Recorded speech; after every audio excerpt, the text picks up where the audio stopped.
to be live. We're officially live. Another show here, July 17th. Do us a favor, go to Rolland Market Mashup and subscribe to the YouTube channel. And yeah, we'll jump right into it. Eric, Mike, great call on that. Like that. They're morning, they're up 10% pre-market. Why don't you dive into what you saw there? I don't know if you looked at the earnings report, but you've been big on them last 2 weeks. I didn't look at the earnings report. My big thing with them was they just solidified a deal with France for 3 of their airports, which I think is part of this too. That kind of just was brought up under the radar a couple of days ago in an article. I mean, like I told you guys, they're set up for this distrust with China to be a winner.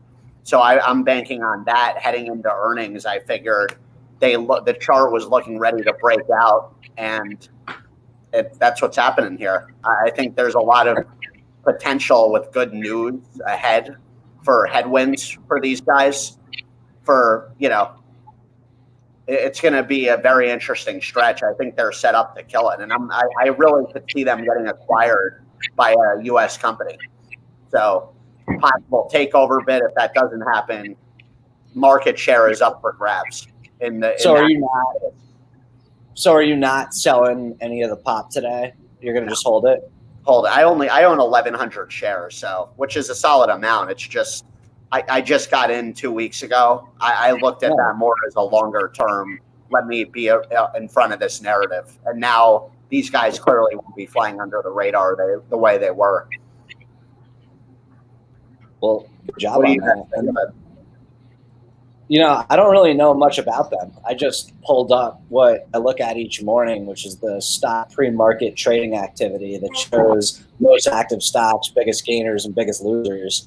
And Eric was on there, and it was on the most active, and it was on the biggest gainer. And I saw the 10% next to it, and I was like, "Oh, Mike." Yeah, I think people are starting to tune into the Rolland Market Mashup, and there's a lot of things coinciding with what's on these tickers. I'm starting to wonder if that has to do with us. Well, I mean, the calls we've been making on here are just all time fantastic. I mean, Bob with AET, that stock's been going to the moon. It seems like every stock that we really throw out with conviction on this show has been, for the most part, really damn good. Sometimes it takes a minute. I mean, Penn is just roaring. DraftKings roaring. And, Dad, you said yesterday you looked at possibly opening, I'm assuming, a really short-term DraftKings, and you couldn't even borrow shares, which shows how many people are short the stock. And that's what was going on with stocks like Tesla. That tells me it's going way higher because there's going to be short squeeze after short squeeze. They're going to keep getting squeezed out. It's going to keep pushing the stock higher, which I love. I'm big on DraftKings. I'm big on Penn. DraftKings is up $2 as we speak. And they had good news out of Europe. They got some deal with the Premier League. Oh, that's bad. Yeah. And I sold a little Penn yesterday just because I'm long so much Penn in DraftKings. I felt like it would have been irresponsible not to. So I'm still long 2,000 shares of Penn and 2,000 shares of DraftKings. Both stocks, the pattern has been buy the stock, go home long. You can sell it in the pre-market up. It seems to be almost every day you could do that, and then you have to scramble to buy it back the next day. But those are definitely 2 really, really good trading stocks on a daily basis. Plenty of activity there. Big time. Netflix, horrible, not horrible. I looked over it. It didn't look horrible to me. What? It didn't look horrible. They killed it. They killed it. I've been waiting to get in that stock, and I'm finally pumped that it kind of let the wind out of the sails a little. I was waiting for this. Yeah, what I found interesting. A little reload. Everyone's been really concerned about content and where they're going to get it from, and they've been able to really fill it in with a lot of international content, and they're able to do more overseas. So I don't think that's as much an issue as people were thinking. What are they, blind and not looking at the screen? There's so much content. No, it's just that it's in the future, No, I know, but I think where we're heading with curation from people. I told you why I've been so bullish on Facebook, as you guys know, with video. I think Netflix, the way they've allowed people to submit potential series where you have new filmmakers and they just let anything thrown at them to see what sticks. So I'm not worried about Netflix's content at all. I think this is a great opportunity to get into stock. Yeah, I mean, when I looked at the earnings, they absolutely crushed it. The big thing was they lowered their guidance on future subscribers by half. Like the street wanted 5.5 mil, they said it was going to be half that. So that's why their stock's getting pounded. Dad, I know last night when we were talking about it, you said you thought that they were setting themselves up for a good quarter next quarter because the stocks run up so high. They're going to give a conservative outlook because it's in their best interest to be able to make the number next time. And they're going to blow it out of the water. Apple is a genius at doing that with their outlooks. Over the years, very conservative outlooks to the point where Wall Street expects them to blow out the numbers. So they almost have to adjust how they do it. So, it's a psychological art by the management when it comes to these quarterly earnings. But it looks like the market is pretty much shrugging off the NASDAQ hit over the last couple of days. I think people are just holding the reins, waiting to get into some of these names. And that's, I think, a little bit of what we're going to see today. I'm going to pull up Kramer thing yesterday, Dan. Nice, good call. Yeah, a lot of good stuff on there. I was on there for like 5 hours last night, just doing homework. That's dominant. I just have it pulled up right now. I'm just curious. If there's a level, I would probably let it come down a little more. It's going to come down a little more. If it came all the way down to 375, I think I would be a buyer. Yeah, it's hard to get what you want, though. I know. I mean, like, Dad, if you were looking to pick up shares in Netflix, is there a price looking at this chart that you would buy shares? Yeah, I think, if you're starting a position, if you can get them at 475, I don't know if they're there now. They were this morning. They might be soon. That's a good level, and the next level is pretty much 450, and then 400. Those are the levels. Yeah, and I'm pretty sure this morning they were lower than that. I mean, last night they were down way bigger than they are right now. It'll be interesting what they actually do when they open. Yeah, if you could pick this thing up at 375, you may have to start thinking about what is going on in this company. That this stock. I don't see that happening.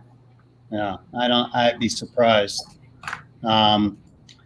But it also feels like all the big names are going to have a lift, at least to start out. I mean, Amazon on down through the list. They don't feel like they want to go down anymore. Even yesterday, Amazon was showing strength in the heavy weakness of the market. There's a couple of names that are really active again and are showing some interest. Mark mentioned one to me yesterday. He said, just watch it. HMHC. Yeah. I was watching it yesterday, and I said, God, it's up so much. Oh, God. And look at it today. That's huge. I know. And now, what is Mark? Why is he not calling me on days before this happens? Well, he told me yesterday, but tell him to get me on speed dial here on his favorites. No, but the problem is when you see the stock already up 50, 60 cents, you don't know if that's the end of it or the beginning of it, right? What's the deal with these guys? It looks like a haircut, but hair court. What is that? Yeah, I'm not sure what these guys do, but that was one mention yesterday. I have to look it up. Guys, I think we have to talk about the cybersecurity stocks a bit, because when I go back to that Twitter hack that happened 2 days ago, if I'm a company, I mean, we own a business, any company must be thinking right now, this could happen to me. What are we doing to prevent this? So like a Palo Alto Network, I know that's one of Kramer's that he's had his eye on. Like they're the go-to in that space. There's a few other good ones, but I'm just wondering if these guys are going to see way more on actual new companies jumping on board with working with them. Even when you look at a DoorDash, who we hate in our space, they had a huge security breach. Yeah, but this security breach, I think in general, the security breach companies are phenomenal. But this particular one with Twitter, as we spoke about, was an internal situation. Yeah, even so though, let's talk about that for a second. Internal or external, it goes back to people needing to figure out how do we protect ourselves from hacking. And protection. So it kind of coincides with the same thing when you think about it. A company like that, like a Palo Alto network, Dan, can you pull that chart up for a second? What's the symbol? PANW. I'm curious to see what you guys think of the chart here. It's a real nice chart. Right? Yeah, I'm looking at the daily, and this thing looks like it had a small sell-off, and it's in an area where it's probably okay to buy. Yeah, I think I'm going to scoop some up this morning. I'm seeing us waking up next week at like 245, 250. And I think this news it's not like it's going anywhere. We saw what happened in the election a few years ago. It's going to be China instead of Russia this year with the narrative. It doesn't even matter. Well, Russia's been hacking the vaccine company. I know. That's my whole point, though, guys. There's a lot of hacking talk going on and actual hacking. So when we think about that, why would these guys not be a scoop right now? I think Norwegian Cruise Line just did a price offering here at $15 per share. Over 16 million shares. I'll pull up some cyber stock in a second, but this just happened. Bob, what are your thoughts on that? Well, they just delayed cruises out of the U.S. for another month. So I don't know why anyone's ever liked cruises. I can't stand them. They're fun. No, they're not. The food sucks. You feel like you're on a prison It all island. depends on what level cruise you go on. I disagree. I think everyone feels the exact same. If you're on a yacht that it's just you and about 20 people. Well, Dad, what stock do we have to buy so we can get a Rolland Group yacht? That's what we have to be asking ourselves here. Yeah. But I mean, there's a cruise for everybody, and people love to cruise. Except if you get seasick. Well, most people don't get seasick on cruises because the boats are so large. Not most people, Dad. And they're looking for that safe water. Yeah, I feel you. But yeah, I'm sure Norwegian, it seems like that's the one with the best cash position in the lines, right?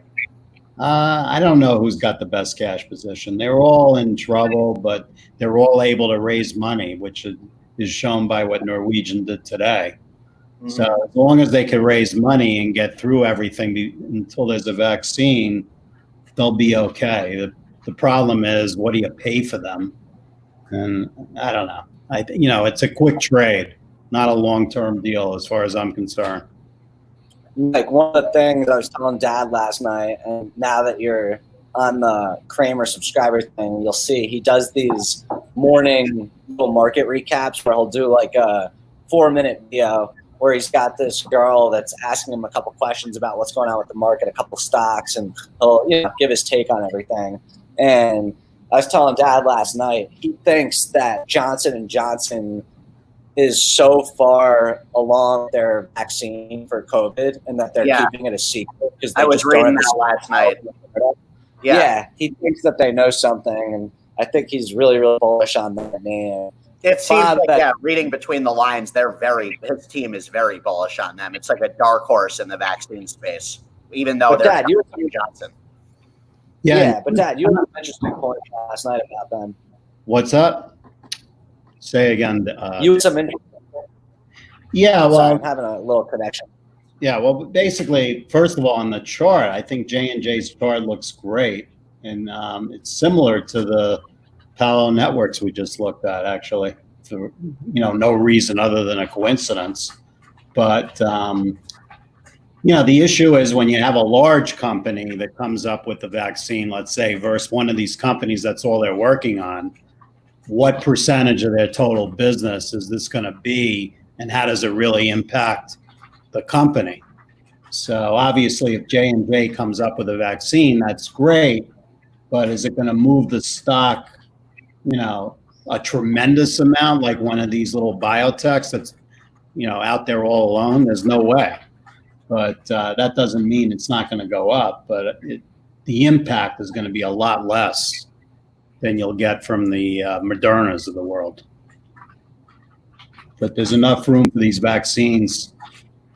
They'd like to see 3 or 4 of them out there. They've definitely been keeping things close to the vest at J&J. Well, it's a smart thing to do. I mean, but I guess where Dan's going there, say they are the winners with the vaccine, that what kind of pop can we actually be seeing? Maybe a little FOMO creep in here where people are just like, oh man, I got to get on this. Yeah, but it's a big $150 stock, so it won't get the same impact. Unless we have Portnoy coming on and going off about their symbol. Who knows? Yeah.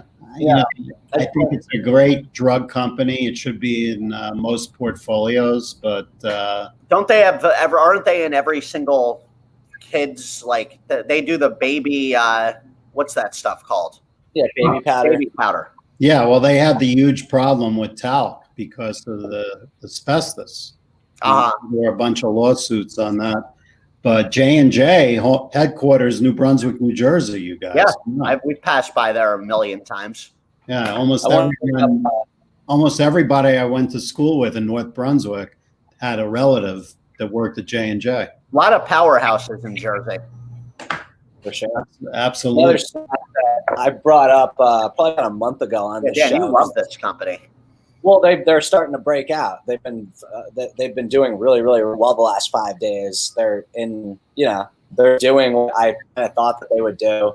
Their CEO bought stock for the first time ever, probably about a month and a half ago, HPQ, and they're starting to break out. Look at the 5-day chart. They were kind of stuck under 17, and anytime they'd go over 17, they'd quickly come back down, and they briefly broke over 18, and they're trending higher. There was a report that came out like a week ago that HP printers were just at all-time sales because people were setting up home offices and whatnot. So, yeah, I do love this stock. I own it, and it's killing it for me. And, Dan, to give you good news on that, when I talked to Leon about his cousin's company, Formlabs, it seems like they've been picking up steam like crazy the last couple months. So they were worried early on, it sounded like, about business potentially in the early COVID days. And now things are just taking off like a rocket ship, which clearly I'm not saying there's a correlation here with 3D printing and these guys because it's a completely different niche. But either way, home office, you got to love the trend with this. And I just want to remind everyone and you guys that this company turned down a takeover bid at $24 a share. I'm pretty sure less than a year ago. And obviously that was pre-pandemic.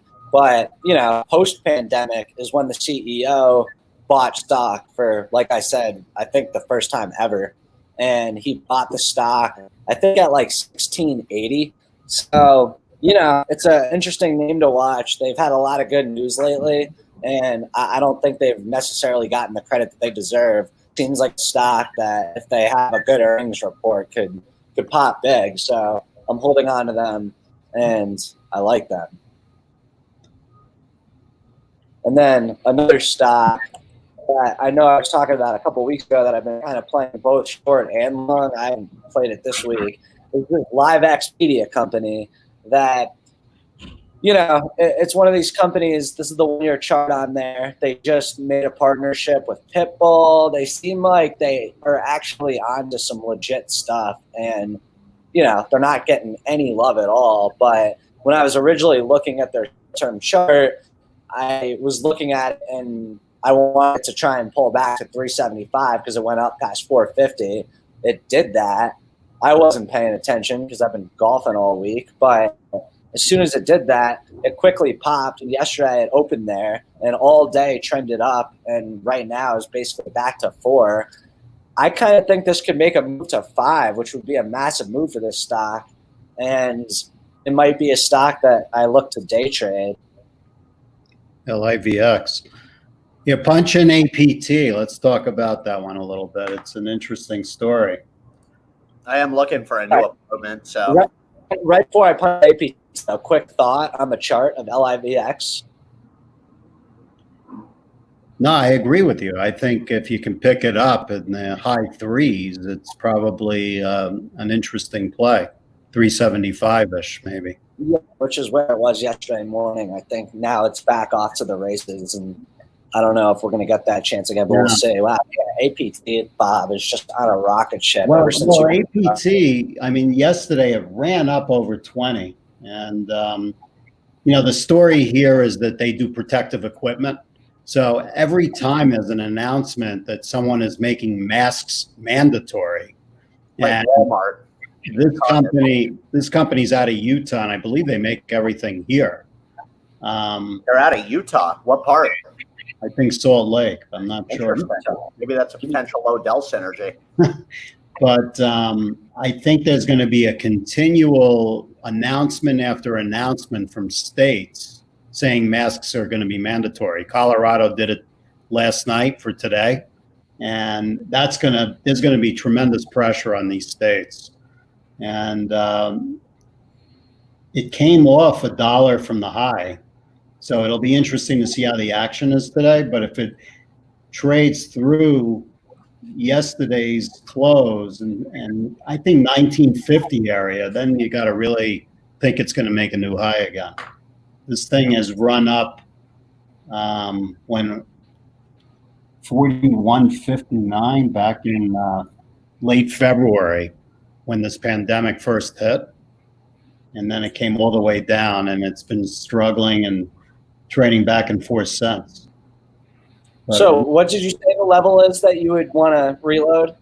Well, I'm thinking it has to get through yesterday's close in 1937. It's a little bit lower right now. And if it doesn't, then I guess you just watch it and, see what is going on. But the volume was really heavy yesterday. So you're adding more if it goes back up there? Yeah, I'm not going to add more unless the volume is really heavy and it picks up steam. Because it might have just been a one-day wonder, but we'll see. I think that, it's been a great call. They've been starting to act well. I think there's a few names that probably benefit from that, and this just happens to be one of them. Starting to think that, the NASDAQ might shrug off what's ever been happening in the last few days and, rip way higher. And I'm calling it right now. We're going to look back to this week and be like, damn, that was our chance to buy the dip in the NASDAQ. Obviously, I could be way off here, but when the NASDAQ was running high, in my head, I was like, this thing can go to 12,000 before there's anything really big that's going to cause any sort of correction. And, it corrected. It wasn't like a 10% correction, but the NASDAQ just dipped. You had a lot of the big mega cap stock names that have come down a nice amount.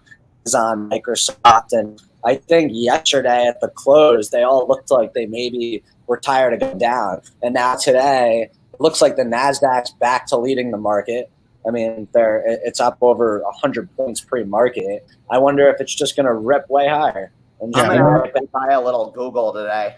Yeah, only the futures are up though, Dan. If you look at the fair value, it's actually pretty flat. NASDAQ. With the NASDAQ. Yeah, the futures are up 100, but the fair value is 100 points also. So it kind of counteracted that. But it's still that some of the names are really strong. So that'll be interesting to see. Yeah, Mike. Either way. Yeah. Google's actually I own Google, and I have since I started getting into the market in 2016. I agree with you. I think that this stock is yeah. Yeah, I think it can go over 2,000. I agree. I haven't owned it in a while, but I'm getting some today. That's going to be my stock of the day. That I think when you bring up the NASDAQ, the rotation out back in, sell off from Netflix, I think the sentiment naturally, you're going to see money from Netflix directly benefit Alphabet. I'm going to be jumping on Google. Nothing crazy, but I'm going to get in today. Hey, it's Papa Ken's biggest holding besides Apple. There we go, Kenny. And also, Honeywell? What? Honeywell? Honeywell he owns also. That's a good one. I know Kramer was talking about them when I was watching one of his things yesterday. He's always loved that company. But yeah, another stock that, I know we brought it up and it hasn't really gotten into gear yet, but when it will, Waste Management. I mean, this company was killing it before the pandemic, like really, really killing it. And at some point in our lives, we'll look back at this period as a major dip and a major buying opportunity. Wouldn't shock me if this stock's at over 200 in a few years. And, you know, I'm probably going to pick up a position. I don't have them yet. I've just been watching it. But if there is going to be a rotation and things are going to get back to normal, you know, this company's going to benefit from it. They're killing it. So yeah, especially when you think about the whole narrative lately has been how on the virus resurgence, and they're domestic. When you think of Waste Management, this isn't a global company. It's U.S. So naturally, but Waste Management, when we think about what that is, garbage. I'm with you on that completely, Dan. I'm looking to get in. I don't own that currently. I did for a bit, made a little money on it, but I got impatient. It was kind of just holding for me, not doing much, but I'm going to get back in that too. Yeah, I'm realizing the names that we kind of brought up about a month ago that played more to the reopening of the economy are starting to have their moment. And I don't want to give up on them too soon. Like, again, HPQ took a while where it wouldn't break 17, and now it did. And I don't think it's looking back. USFD took a while, wouldn't break 20. Now it did. And I hope it's not looking back. It seems like it's going to have another big day today. So, yeah, I think these names that have been stuck in neutral because people are freaked out about the virus, you know, at some point, if you just are patient with them, they're going to have their day in the market. Patience pays off. It does. And even like, I know, and trust me, I don't like Dave and Buster's long term at all. Like, I've why, never even. Why don't you love them long term at all? Well, no, it's not that I don't love them long term. I just. Dave and Buster's. No, I know. I think that, you know, if the pandemic is going to continue its course and it's really going to be like a really rough year and a half stretch for us, I see there just being way more issues with this company needing more money, and who knows. But short term, you know, they had that one pop 2 days ago, and we talked about anything with mobile, anything interactive outside of physical experiences yet? I don't know enough about what they're doing to even answer that. I just was looking at that as a play on headline news, and I think yesterday or 2 days ago, you know, they went up really, really big, and then they kind of gave a lot of it back. It wouldn't shock me if the stock gets up to the 20 range at some point. Again, I don't necessarily think that it's going to just get back to where it was pre-pandemic. I think you're going to see them make some sort of virtual reality play. When you think about the whole social distancing thing, worries of people being close in an experience. If I'm them, I'm looking at some sort of move in that space. Because when you think about they have all these video games, like arcade games. When you go there, tickets, you could do a lot of damage with kids from their phones and iPads these days. So if I'm Dave and Buster's, I'm starting to think a bit differently about my model. Yeah, I mean, look, Mike, that's obviously a great point, and my thing on that is it's probably so much easier said than done. I'm sure if Dave and Buster's could snap their fingers and enter like the virtual reality world of entertainment, they would. Well, they might already be, and who knows? That might be something going on. Yeah. So, picks of the day, Mike. Google, huh? I'm going to stick with this APT. If it starts ticking up, that's when I would buy it. Okay, and I'm going to keep my eye on LIVX. And if it opens under 4, I'd love to get it like Dad's at 375. I don't see it necessarily going back to that. I might get it right where it is now, and if it falls below 375, have a stop loss in. But if the stock gets back into gear, I could see it going up a full $1, which would be a massive gain for it. And I'm also buying Google. So yeah, let's not forget about Plug. We shorted more yesterday, covered a little bit, and it's moving a little higher again today. The play on this thing seems to always be to short it in the morning and then wait for the fall. But today I'd be a little more cautious on putting it out if the NASDAQ is going to start to run, because that could give it some momentum short term. And if anyone wants to make long-term cash, get in Beyond Meat now. It's come down a bit. That's just a good Oh, hold. Mike, I didn't tell you. I ended up buying a couple hundred yesterday just because I liked what I was seeing with the news. Of course, we're going to be talking about that. Like, why didn't we throw the kitchen But sink? I'm itching to get out. I'm itching to get out already. Yeah, that's because you All like. right, let's have a good day. I'm ending it. All right. See ya.